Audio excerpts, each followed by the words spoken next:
Esta es la plataforma donde tengo en la versión digital de todo el material que tengo. En esta parte tenemos la sección de los libros. Hacemos un clic sobre ello y había mucho pedido, sobre todo de este libro que titula Hacha Rima y Cuna, donde hay poesías, hay canciones, hay adivinanzas, hay lectura y me pedían mucho su traducción y ya lo estoy actualizando.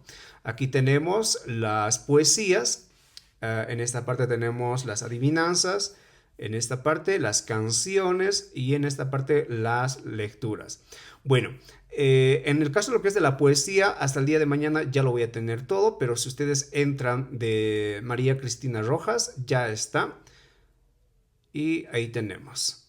En la parte izquierda tenemos en quechua y en la parte izquierda tenemos su traducción. Y de esta otra poesía de la misma manera.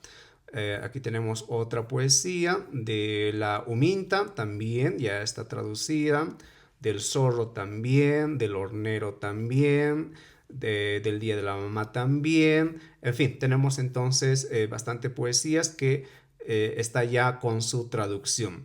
Además, también puedes escuchar estas poesías, ¿no? Simplemente tienes que hacer un clic sobre la poesía que tú quieres escuchar.